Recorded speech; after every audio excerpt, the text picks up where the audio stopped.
climate debt. It's a term that's entered sort of the discourse of environmental thought lately. Could you speak a little about that and about the movement?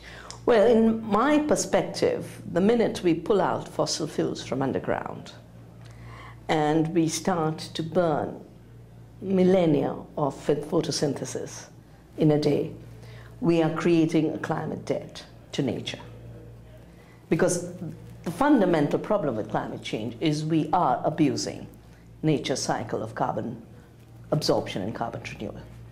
And then there's the second kind of climate debt, and that is related to the fact that the countries that are rich today industrialized on the basis of access to coal, and they externalized the impacts of this pollution to the whole world. This debt has not been paid, and even today there's a reluctance to pay it. The entire collapse of the discussions at Copenhagen and the substitution of a legally binding treaty with a so-called Copenhagen Accord is one more example of an outstanding climate debt that hasn't been paid. The mainstream environmental movement speaks a lot about carbon trading as a solution towards, curbing climate change. What are your thoughts? When the very idea of emissions trading and carbon trading started, I thought it was as perverse as when the Catholic Church sold out indulgences, where if I was a sinner, I could just keep paying the bishops and continue to sin. In the similar way, the polluters just pay off and continue to pollute. Carbon trading is to today's economy what indulgences were to the Catholic Church, and they're equally inappropriate. But we now have the record of how they've performed.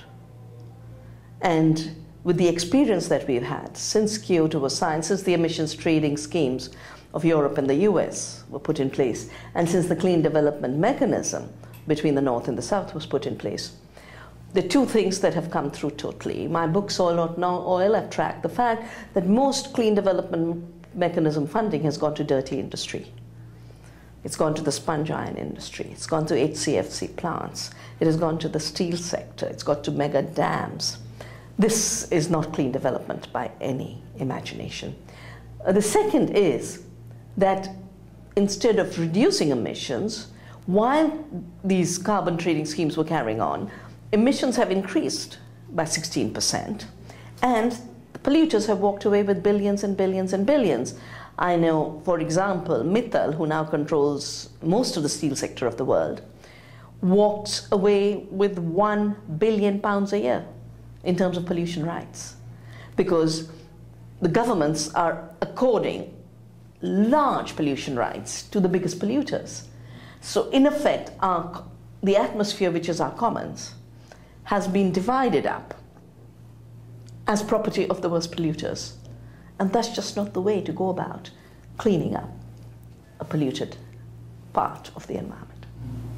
So in your first question, you talked about leaving the oil in the soil. That's sort of been a term that's emerged. Yeah. If you leave the oil in the soil, how will nations develop? How will our economies continue to run? I think the first thing is to assume that pollution as development is just a wrong correlation. I come from India, which till 10 years ago was what I would call a biodiversity economy. Very tiny amounts of fossil fuel use. And we were fine. We had the food, we had water. As this dirty development, which is called development, has accelerated in India, we've lost our rivers, we're losing our forests, half of India is starving. This isn't what development is supposed to be. I think this narrow-minded equation of development is equal to fossil fuel use should be given up for three basic reasons. First, in any case, this fossil fuel will not be around too long. So if you want to have a development for the next century, you'd better plan without fossil fuels, because you're having to push to riskier levels of exploitation, and we've reached peak oil. We wouldn't have the Deepwater Horizon crisis if we had realized that it's time to phase out of fossil fuels. Canada wouldn't be mining its tar sands if we'd realized, okay, you know, we mined the fossil fuels where they were easily accessible. You don't have to ruin an entire ecosystem. The second reason why this correlation should be given up is because anyway, externalities are costing us a lot. Just last year, the damage caused to the Indian economy, because first an extended drought led to rainfall failure in the period when we should have had the monsoon, and when the monsoon should have passed, we got such heavy rain in areas that are supposed to be dry areas that there was flooding. 300 people died. But the overall bill of the damage was $30 billion. That's 1 year, one country. If this externality was being included, we couldn't afford a fossil fuel-driven path. And the third reason why it's totally inappropriate is because, you know, I really believe we have one option is an economy of fossil fuels, an economy of oil, and the other option is an economy of soil, an economy of biodiversity. And I think we are much better off in an economy of biodiversity. You have happier people, you have more basic needs met, you have more peace. In every indicator of what is authentic development, a non-fossil fuel-based economy is better off. I advise the government of Bhutan, and they have evolved a different criteria of how they'll measure their progress. They don't measure growth, they measure gross national happiness. And on those real indicators, which tell you how people are, not how well corporations are doing, we'd be fine without fossil fuels. You're here now during the G20 and the G8. What do you think of these kinds of meetings? How do you place their existence in the fight towards climate change and development? Well, the G7 was created when the South started to get unified to create a new economic order, which would be different from the North-dominated, industrialized country model of the world. That's when the G7 countries said we won't let the South create an alternative.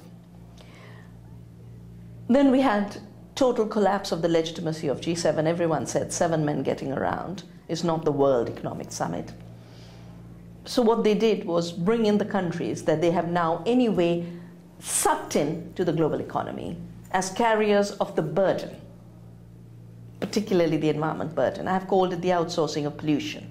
So when Canadian companies, US companies are now present in India, if they have to make sure the decisions they want for all their corporations are implemented by the government of India, they have to suck in the Chinas and the Indias. And we saw how this sucking in led to the erosion of the climate summit. The Copenhagen Accord was pushed by Obama, entering a green room like this where the Chinese were sitting, and imposing on the 4 countries accord, which then these 5 signatories took to the rest of the plenary, and the rest of the plenary said, but we didn't agree to it. I think countries like India are being abused and used. Unfortunately, our leaders feel so happy being at the rich man's table, and they forget that this is purely facilitating the exploitation of our resources and the exploitation of our people and the destruction of our democracies. Could you speak towards the Canadian government's role? Well, I think, you know, I have been a student. I mean, the longest I spent out of India ever was when I was a graduate student in Canada doing my PhD over 3 years at Western. And my experience of Canada, my experience of Toronto, my experience of London has been of a peaceful place. To see Canada militarize itself and militarize the city at the level at which it has can only be a result of a deep separation of a government from its people and a government from its own democratic culture. The blowing up of nearly 2 billion just for security, to terrorize a city, I think is so immoral and unethical in a period of a financial crunch and an economic slowdown. If you've got to have cutbacks, it should be cutbacks on expenditure on summits like this. It should definitely be cutbacks on security.